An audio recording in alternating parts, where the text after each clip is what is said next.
With the release of the PS Portal and how disappointing it has been, I think it's worth looking back at some of the handhelds that are more or less similar to the PS Portal. Which is why today we're looking at the Logitech G Cloud.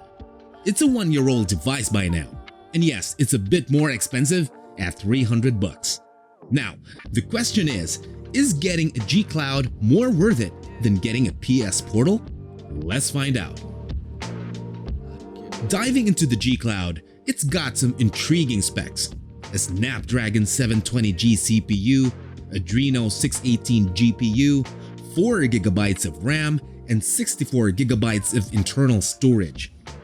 Now, judging from these specs, it doesn't sound too impressive. And frankly, it should not be, since it's more than enough to be a cloud gaming device. And here's the thing to remember. The G Cloud is essentially an Android tablet in disguise. Having Android functionalities is exactly why the G Cloud has a bit of an edge over the PS Portal.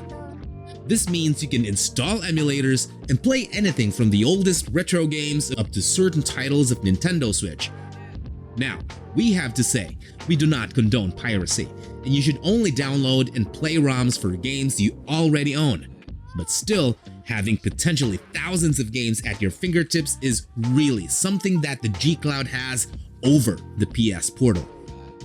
Connectivity-wise, it's got Wi-Fi 5 and Bluetooth 5.1. Simple but effective. Of course, that doesn't sound impressive at all. But the PS Portal doesn't have Wi-Fi 6 and it doesn't have Bluetooth support either, which means you can't use gamepads or wireless headsets even, which the G Cloud can do straight out of the box. You might be asking, what about the design and the ergonomics? Well, Logitech nails it.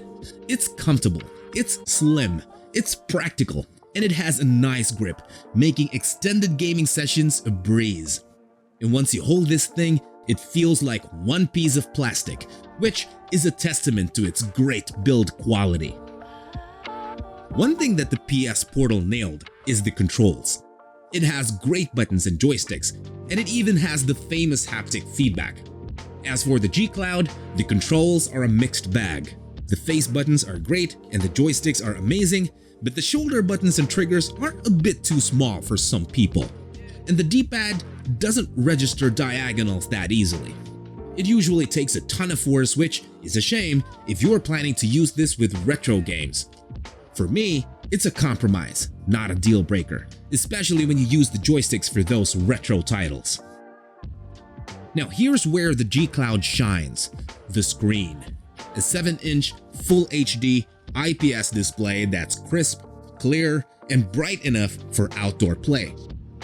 At 60Hz, it is nowhere near the fastest refresh rate, but it's a winner in terms of clarity and color.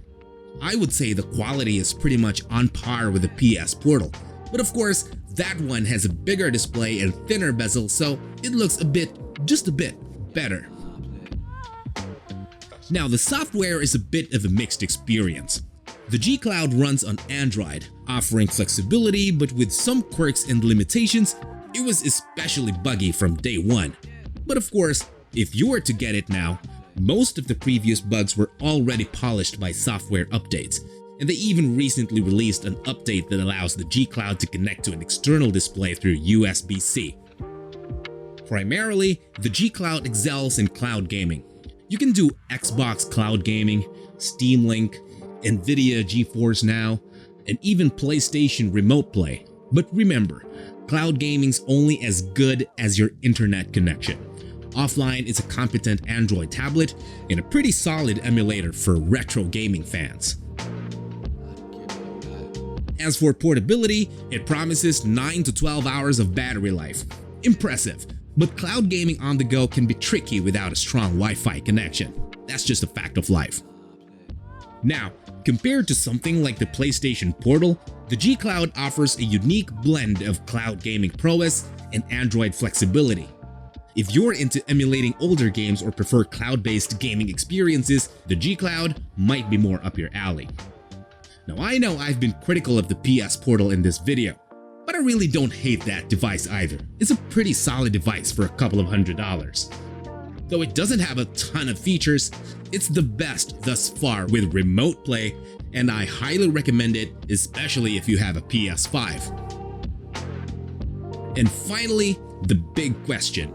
Now that 2023 is almost over, is the G Cloud still worth getting? Well, I think it is still a bit expensive for what it does. But if you would like a well-rounded device that you can use exclusively for game streaming or retro emulation, I highly recommend the G Cloud. It would be a great Christmas gift too. If you're looking for something a bit more powerful, then I think the Steam Deck is more up your alley. Now, if you're interested in the G Cloud, you can scan this QR code or check the links in the description box below, together with all of the gaming consoles mentioned in the video. Also, I invite you to subscribe to this channel. We have new content every single day. What do you think about the G Cloud? Please leave a comment below. Until then, this is Marty, and I'll see you in the next video.